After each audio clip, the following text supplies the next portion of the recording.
the debate forward from the EFF. No, thank you very much, House Chairperson. Well, it's common cause that Parliament's two primary roles is one, to oversee the actions of the executive, but two, to legislate. And we should admit, all of us, that the Fifth Democratic Parliament increased its level of oversight, of overseeing the executive, largely because of the presence of the economic freedom fighters. But its legislative capacity is still largely limited. We're going to speak about that later on.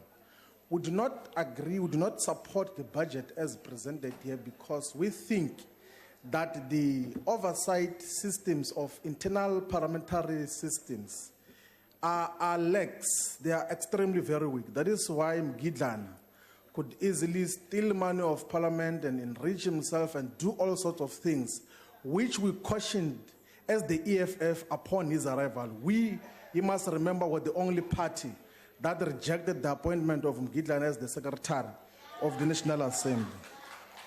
Now, the issue which we want to highlight is that the arrival of the EFF in this Parliament brought the necessary vibrancy.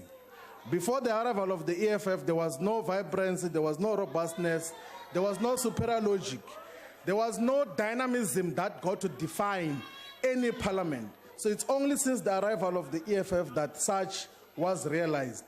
Let me just take you through what we have been doing since 2014 when we got here. In 2014, we tabled a motion on the remuneration and conditions of mine workers to say that let us set up an ad hoc committee to look into that. The ANC rejected that motion.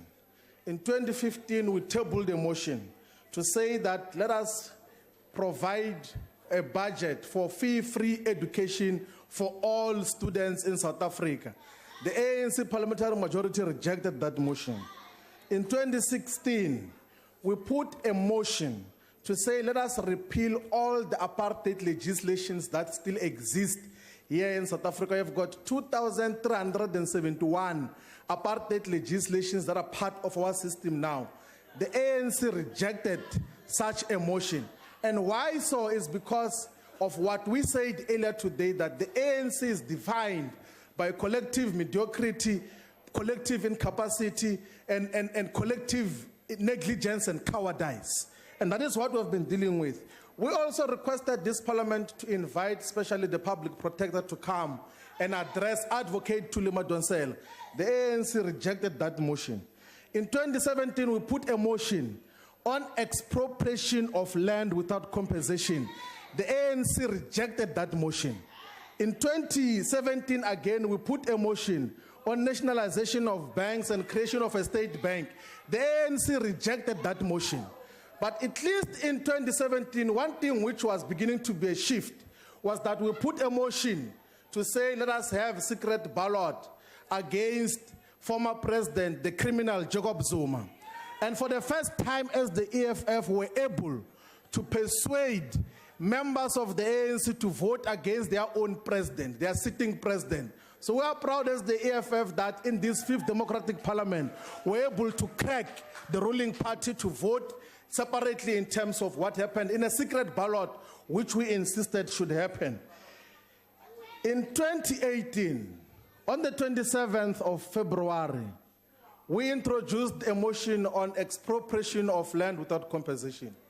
It was voted for by 74% of members of parliament that were present, meaning that public representatives that represent 74% of voters in South Africa voted for a motion on expropriation of land without compensation. What does that motion say? It recognizes that Section 25 of the Constitution is an impediment to proper land redistribution and redress. That is what the motion that we adopted here says. But it also said, let us instruct the Constitutional Review Committee to go and review and amend Section 25 of the Constitution so as to permit for expropriation of land without compensation. It even said that we must review other legislative instruments and the constitution itself to deal with the issue of land tenure, and said that we must pay specific attention to the fact that the state must be custodian of all South Africa's land.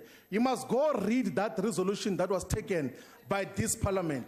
And I think that as the 5th democratic parliament, we must stay true to our resolution and make sure that it is realized.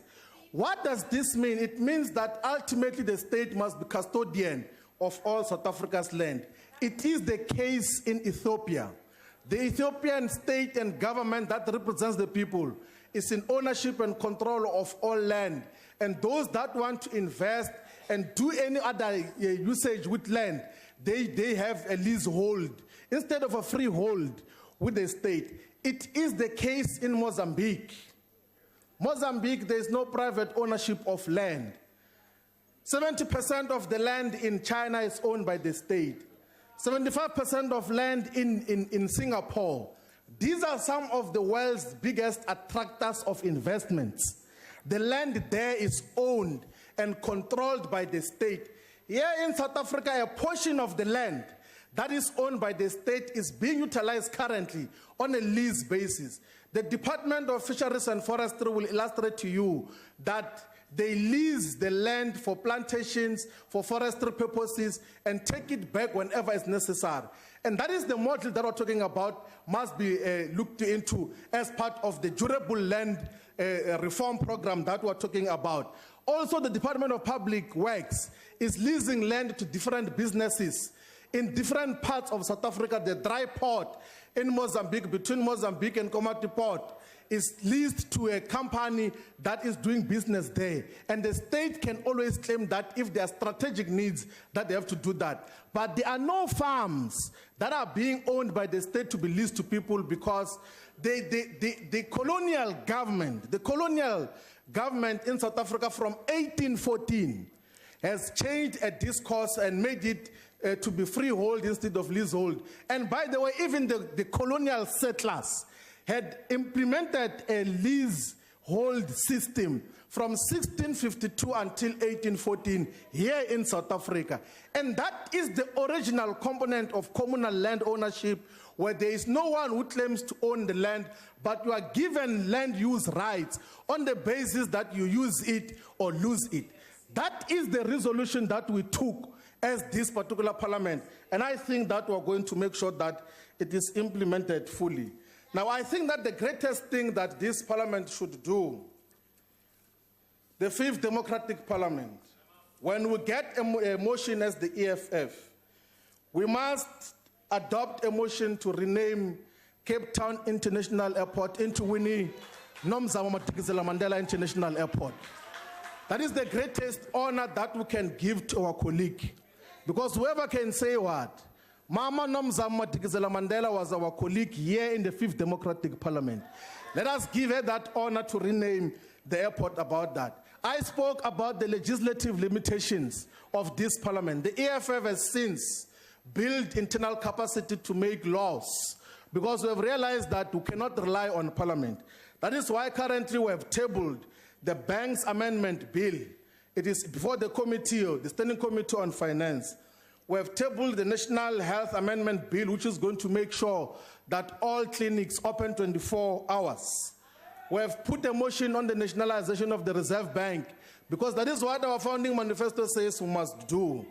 We are going to put legislation on the establishment of a sovereign wealth fund, because we know that despite having a resolution on the same question, the ruling party has got no interest, no capacity, and willingness to could legislate on the establishment of a sovereign wealth fund. We're going to have legislation on tax avoidance, but that must be preceded by a proper commission of inquiry into practices of tax avoidance, base erosion, profit shifting, and illicit financial flows in general, so that when we put legislation, it becomes one of the most impactful legislations that will abolish such kind of happenings and save lots of money for the people of South Africa.